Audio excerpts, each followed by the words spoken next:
आपको बताएं, पुलवामा हमले के मास्टरमाइंड बुरहान हमजा की हत्या कर दी गई है।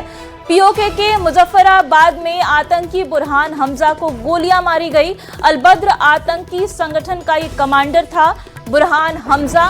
अज्ञात हमलावरों ने इस आतंकी को गोली मारी है। 14 फरवरी 2019 को पुलवामा आतंकी जो हमला हुआ था उसका ये मास्टरमाइंड बताया जाता है और उसकी तस्वीर आपकी स्क्रीन पर, जिसे अब अज्ञात हमलावरों ने मार गिराया है। भारत के एक और दुश्मन को मार गिराया गया है। हालांकि ये हमला किसने किया है इसकी जानकारी अभी तक नहीं है। बता दें कि पीओके के मुजफ्फराबाद में इस आतंकी को मार गिराया गया। और इस खबर पे हमारे साथ संवाददाता कोमल सिंह जुड़ गई हैं। कोमल, बताइए कैसे ये वारदात हुई और कब की वारदात है ये? देखिए जूली, तो इनपुट के मुताबिक आज सुबह की वारदात है और दिन दिहाड़े पीओके में जो मुजफ्फराबाद में अलबदर के इस आतंकी बुरहान हमजा का जो दफ्तर था वहां पर जाकर अज्ञात हमलावरों ने गोली मारी है। हालांकि 7 साल बाद ही, बहुत लंबे समय के बाद ही, बहुत बड़ी खबर ये जम्मू कश्मीर के लोगों के लिए है, उन 40 जवानों के परिवार वालों के लिए है जिनकी जानें चली गई थी 14 फरवरी 2019 में। तो 7 साल बाद पुलवामा हमले के मास्टरमाइंड का मरना एक बहुत बड़ी खबर है। और जम्मू कश्मीर, पूरे भारत सरकार की जो एजेंसियां थी, सुरक्षा एजेंसियां थी, वो पूरी तरीके से अलबदर के इस आतंकी के पीछे थी और पूरे एक कड़ी जुड़ी है यहाँ पर कि क्या क्या सिर्फ उसने आतंकी हमला, पुलवामा आतंकी हमले में उसका हाथ नहीं रहा है, उसका मास्टरमाइंड नहीं रहा है, बल्कि जम्मू कश्मीर में कई ऐसे हमले हुए हैं जिसका हाथ जो है वो उसका हाथ था उसमें। और एक बहुत बड़ी खबर, सबसे बड़ी बात यह है कि 7 सालों के बाद इतना बड़े हमले को जो है अंजाम देने वाला आज मारा जाता है।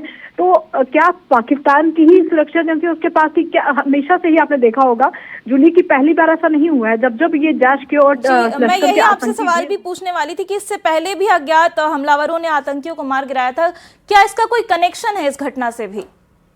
देखिए, आपने आतंकी ही है, वो चाहे किसी भी संगठन से जुड़ा हुआ हो, वो आतंकी कहलाता है। आतंकी अफगानिस्तान से ट्रेनिंग करके आता है, वहां के हथियार यूज करता है, पाकिस्तान में रहता है, फिर पाकिस्तान से वो सीमा पार करके जम्मू कश्मीर में आता है।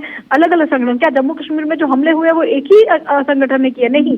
अलबदर आतंकी अगर पुलवामा में हमला कर सकता तो जैश और लश्कर के तैयबा के जो आतंकी है वो आज भी जम्मू कश्मीर में एक्टिव हैं।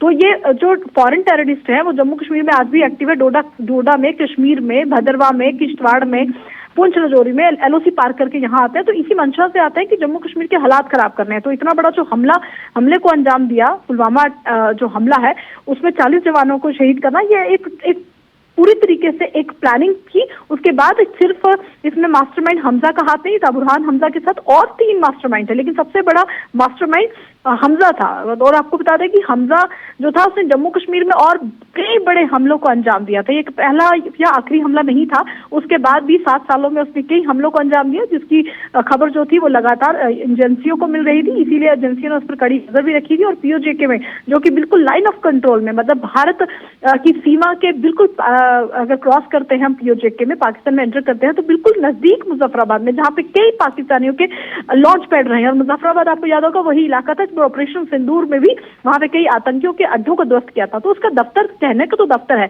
लेकिन वो आतंकियों के ही अड्डे होते हैं जहां पर वो कामकाज करते हैं। तो ये बहुत बड़ी खबर है। और पुलवामा हमले का जो आज जिसने किया है, क्या अभी तक सुबह की अगर वारदात है तो अभी तक की जांच में क्या कोई भी जानकारी मिल पाई है कि क्या प्लानिंग करके ये हमला किया गया और हमला करने वाले कौन थे? अभी तक कुछ जांच में पता चल पाया है? देखिए, सिर्फ भारत की सिक्योरिटी एजेंसी से इस हमला के पीछे नहीं थी, बल्कि पाकिस्तान की जो सिक्योरिटी एजेंसी थी वो भी इसके पीछे थी। क्योंकि ये मैंने कहा कि मास्टरमाइंड तो रहा है, लेकिन जम्मू कश्मीर में और भी इन्होंने हमले किए, इस आतंकी ने हमले किए। और सबसे बड़ी बात है कि अब तो ये सवाल उठ रहा है कि पाकिस्तान में ही पाकिस्तानी आतंकियों को अज्ञात हमलावर 1 नहीं, 2 नहीं, बार मार रहे हैं। तो क्या पाकिस्तान वाले ही पाकिस्तानियों के आतंकियों के सगे नहीं है? जहां पर इनके अड्डे हैं, जहां पर इनके लॉन्च पैड है, जहां से ये टेरर एक्टिविटी की शुरुआत करते हैं, जहां आतंकियों को ट्रेनिंग करते हैं, जहां पर इनके हथियार होते हैं, जिनको लेकर के ये ड्रोन ड्रॉपिंग और एलओसी पार करके यहाँ आते हैं।